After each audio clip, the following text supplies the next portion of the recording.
Hey everyone, welcome back to another video. In this video we are going to go over the Ethereals and every single hero in the Ethereal synergy. So to start off, the first hero is going to be obviously Arcane Dorabella, the best hero out of all Ethereals in the game by far. She was already strong on her release, but after the season 12 ended, season 13 brought some of the bug fixes she had. So now instead of doing 10 instances of damage, she actually does 15. And another major thing was fixed about her, but I forgot which one actually. So now she's even better than she was in season 12. That automatically makes her the best hero in Ethereal's faction by far.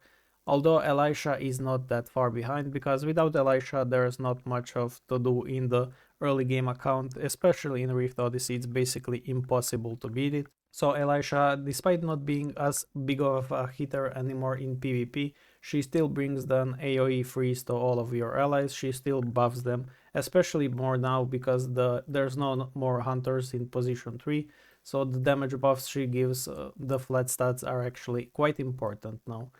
Next up we have the strong 5th hero, and this is because there's like 3 to 4 ways to play Ethereals right now. So the strongest version of Ethereals, in my opinion, is a version made like this.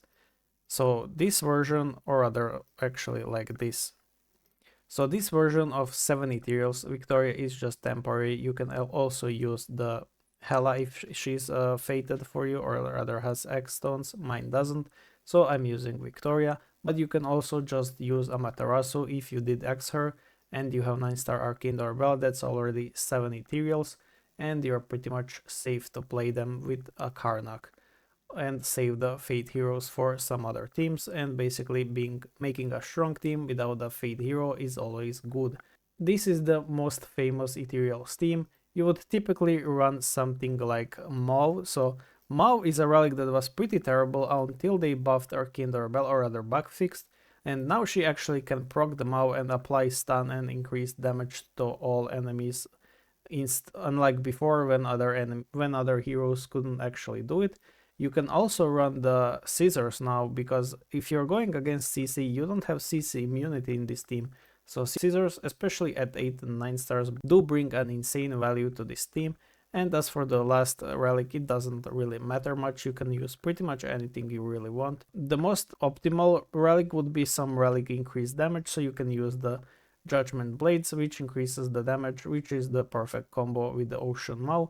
And these are the 3 relics you can pretty much use, but as I said, the relics are pretty flexible. You can also do Sarcophagus into Kusanagi for the free synergy between them two, and then fill the last relic with anything you pretty much want or can afford. The artifact is, as always, pretty much only going to be Ethereal's increased attack, so you will pretty much always run this with your Arcane Doorbell. Now this is the strongest Ethereals version lineup that you can build that goes up against other lineups. If you're going against this lineup as well, I don't think this is a good option of a team. So if you're mirroring the same team on the enemy side, I think it's pretty likely you will lose, or basically the one that has better RNG in terms of freezing or CCing will win. So to basically not let that happen, you can create the 3 Glorians with this. So this team was made by Farbspiel. You probably know him. He's a really strong player, and he made this team, and this team is pretty unbeatable in my experience. I haven't had really, I did beat it, but it's really unbeatable in a mirror matchup. So if you're running Glorians, you can just simply negate all the paralyze, all the freeze from Arcane Doorbell, from the Elisha, from the relics, and also have 4 monarchs for the sustain to your team, while also having Phantom Illusion, the increased damage of your Arcane Doorbell, and steal enemy Holy Shields.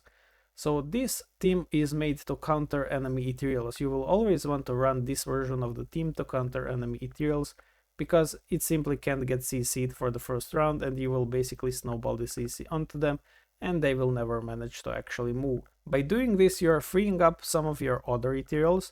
So as you saw, we can actually now use the Karnak and Amaterasu in this team. So this is Wukong's version of Ethereals. Basically 3 Ethereals, 4 if you X your Amaterasu, is the version of this team, and then you would run 2 more protectors, which are mentioned in the honorable mentions.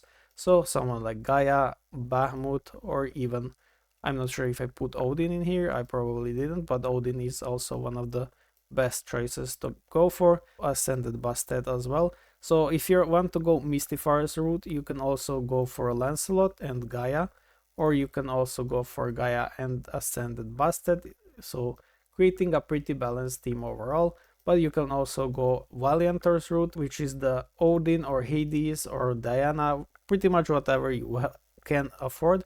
But Odin is exceptional with Wukong because Odin removes all of the enemy holy shields, which makes it far easier for Wukong to snowball, and it makes it also far easier for him to kill because Odin will make him use ultimate after each kill. So this is really amazing combo between Wukong and Odin that is pretty underrated. Overall, the Protectors version is pretty flexible. As you can see, you have a lot of options to go for, so the Wukong team is really strong, and the relic choices I will explain. So the relic choice is going to be this for me personally. Night's Edge is optional, the Chrono Relic is pretty optional, you don't have to do this. But yeah, why Cauldron and why Banner? So while you're running 5 protectors, the goal is to take hits, because when you take hits, you will basically repose them back with 100% damage being dealt by basic attack. That's amazing with Wukong. So you want Holy Shields. Holy Shields make you take hits, but they don't make you take damage. So you will basically return every single hit to the enemy while taking no damage. And then you want to proc Gourd, so your Wukong can swap infinitely with all of your heroes, copy their buffs, give them buffs, whatever, and mainly stack up his basic attacks and hit as many enemies as possible at the same time. You want Wukong position 3, obviously, as I mentioned in the previous videos, because of the increase in the accuracy of the slot, so you don't want him missing all of his basic attacks. Now, that's the Wukong version, or rather the second team. You can also play Elovin instead. She fits and she works really well with this team. Issue is she isn't a protector, but you can go around and play with it because her buffs are stronger than what 5 protectors provide. So she will do still better, and she will also give you 4 Ethereals to your team. Now that we got the second team over, let's go over the strong 5th hero filler.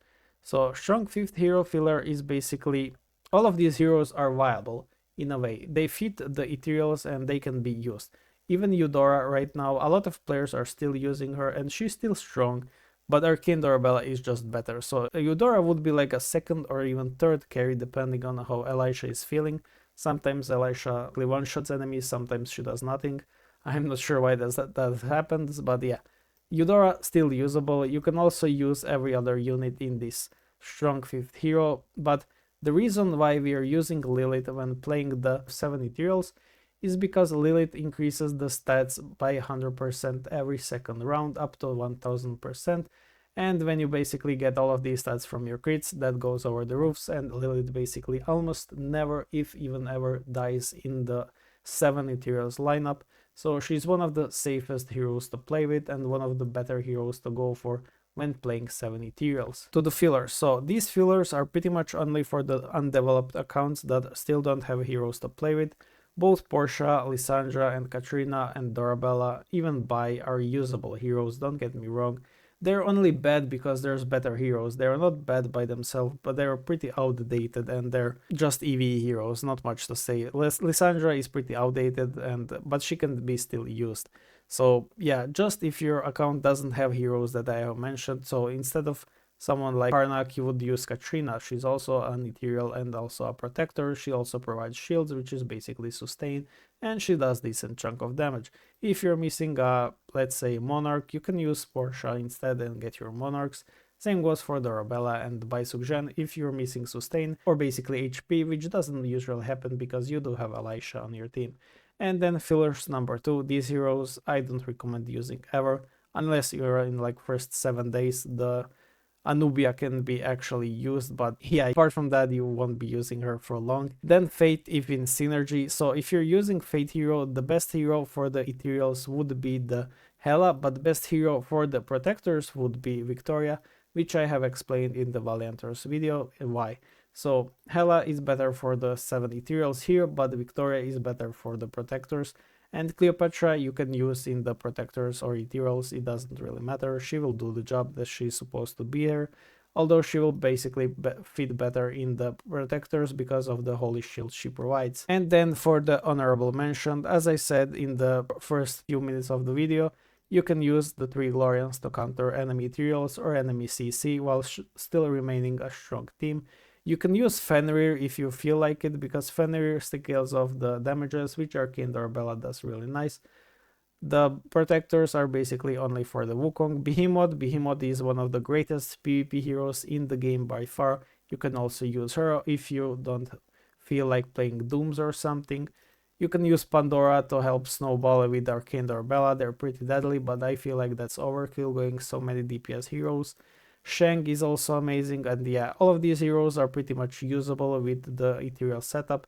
So these are your 2 core heroes that you want to be paired together forever. And then you have Wukong, which likes being paired with Odin pretty much forever. So then you build from there. As I said, you can build any version of Ethereals. They're pretty strong right now. They're not to be underestimated.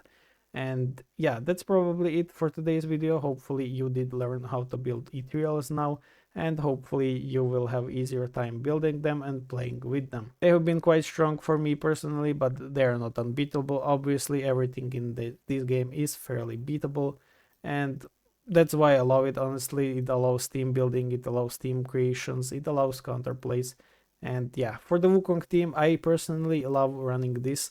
So for first 3 rounds of battle, allies take 50% less damage, but you can also use the increased in the first round damage, and you can also use HP or even stun, or even these relics that apply holy shields or something. It's pretty flexible all in all, so you're not forced to only one thing.